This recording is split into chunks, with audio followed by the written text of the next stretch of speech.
Ma'am, the charge now, you were in Parliament, you were in Lok Sabha. The charge now leveled by the LOP is that this is an insult of democratic rights. You did not allow the LOP to speak, and today the Treasury benches ganged up against the opposition MPs, resulting that at the behest of the Treasury benches, the Speaker suspended 8 MPs. The budget session has just begun. 2 days are lost. Parliamentarians have come from all over the country to participate in the proceedings of the Lok Sabha and see what's happening. Now see, let me make it very clear that we are all bound by the rules of procedure and conduct of business in Lok Sabha. We may like it, we may not like it, but the Speaker's ruling is final as per Rule 353. I request all of you to actually go through this rule. In fact, rule number 349 had been quoted yesterday, and let me tell you that this rule 349 says very clearly that you cannot read out from a piece of paper or even the newspaper, etc., if it is not connected with the business of the House. Now, this is very clear. Not connected with the business of the House, I make an appeal to all of you to go through that particular rule too, apart from reading Rule 353. Now, what was the business of the House? On 28th of last month, Her Excellency delivered a joint address, and then there was motion of thanks going on. Now, at that point of time, Sri Rahul Gandhi ji brings out something which was unpublished. Now, he never named the book. I reiterate this, he never named the book. Now, forget what is right, what is wrong, what is ethical, what is non-ethical. There was a ruling from the Speaker, and as per 353 rule of the Rules of Procedure and Conduct of Business in Lok Sabha, we have to abide by the directions. Now, here was a parliamentarian who did not, and then that particular atmosphere continued yesterday also and today also. And today what happened, in fact, it crossed all limits. We are all aware of that. We have seen on the television, and people like us were there very much in the Lok Sabha. Now, I must say that we are all parliamentarians, and parliamentarians have to behave in a dignified manner. Our behavior should be befitting a parliamentarian, nothing unbecoming. I mean, this is something which is expected of us because 1.4 billion people are looking at us. So, I think under the circumstances, the kind of behavior that was shown was deplorable, absolutely condemnable, and in fact, unfortunately, they are all my colleagues. Unfortunately, 8 honorable MPs had to be placed under suspension. But then why did it all start? It would have ended by, we wanted to listen to the speech of the leader of opposition. We could not. So, he harped on one particular topic, and he just thought, we will pull down the government. See, the government cannot be pulled down by such things. Absolutely immature on his part. But Ms. Sarangi, allow me to ask you one question, because this is what the opposition is saying. And that's a charge that he's the leader of opposition. Where does he put his point of view? You don't allow him, and that's the charge of the opposition, to speak at any juncture. When he has the opportunity to speak and put his point forward, then the chair starts quoting rules. Let me tell you, I got to know the name of the book from social media late night yesterday. I am a parliamentarian. While he spoke, he never mentioned the name of the book. And then thereafter, we got to know that this particular book had not been published.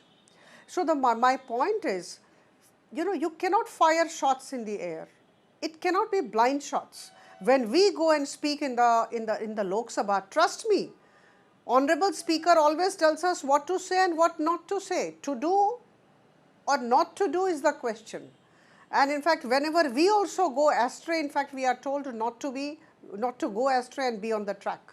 So, I think the rules are applicable to all. And today I was aghast, let me tell you very honestly.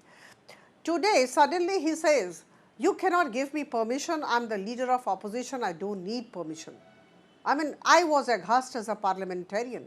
How can a parliamentarian say this even if he is the leader of opposition? When our Honorable Prime Minister has to speak, he has to seek the permission of the Speaker. Please go back to the video of today's Lok Sabha proceedings. Trust me, I am a second time parliamentarian and I was aghast. So I think it smacks of arrogance, adamant behaviour, and it smacks of ignorance of the rules of procedure and conduct of business in the Lok Sabha. So I will definitely make a very humble appeal to the leader of opposition, the respected leader of opposition, to go through the rules and behave as a parliamentarian should behave. All right. Ms. Sarangi, thank you for taking the time out and joining us this evening. Appreciate it.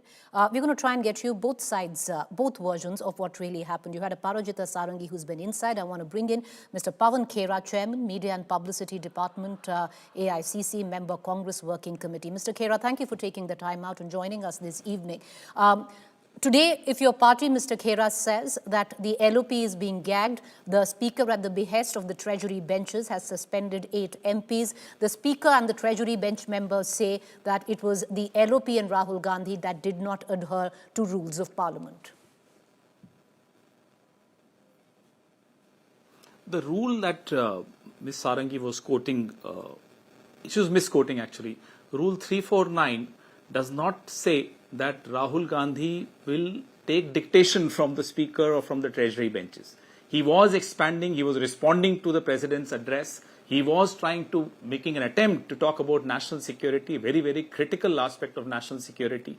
And I think that's the reason why the government was very nervous. They didn't want General Naravane's unpublished book, the contents of which would have are embarrassing the government terribly. They didn't want Mr. Gandhi to amplify that, because if Mr. Gandhi were to amplify that, all TV channels would have had to have debates on that. That would have become a part of the narrative, which it has, much though the government is trying to manage headlines. But now people are talking about not just General Naravane's book, people are talking about Epstein files, people are talking about Gautam Adani's notice, all these aspects which make the government, particularly Mr. Modi, very nervous, because these are very sensitive points for him. He gets afraid of these 3 words, and therefore they tried to gag the leader of opposition, and it's unprecedented. It's never happened in the history of parliamentary democracy that you gag the leader of opposition, then you suspend all the MPs who were trying to protest. But Mr. Khera, you know, there are a lot of things that have happened, especially in the recent past, which have been unprecedented and which have never quite really happened. And every, Parliament session is an ode to the unprecedentedness of it. But this time around, the charge is by the Speaker as well that the chair was dishonored, papers were thrown at the chair. The kind of protest really doesn't sit in a democratic setup, is the charge. Well, with due respect to the chair of the Speaker, I don't think the person occupying the chair commands any respect anymore. I'm sorry, with a very heavy heart I say that. We all respect the chair, but the chair also has to conduct itself dispassionately, without bias. But have you seen the Speaker occupying this chair? The gentleman occupying this chair comes from my state. And I'm sorry, his conduct is far, far from impartial. So, Mr. Khera, there's, so what we are now really moving towards, session after session, along with a complete trust deficit, are going to be scenes that will play out such as what we saw.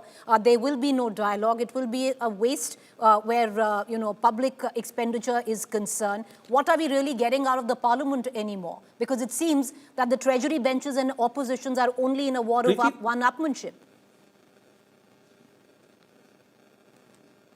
Preeti, that is a question that I'm sure you have asked and you will ask the Treasury benches, because the onus to run the Parliament smoothly rests completely with the Treasury benches. Today, what we saw in the evening was Mr. Piyush Goyal, the Minister for Commerce.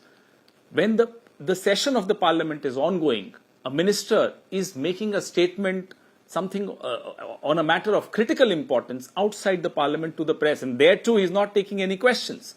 He's just making a speech and vanishing.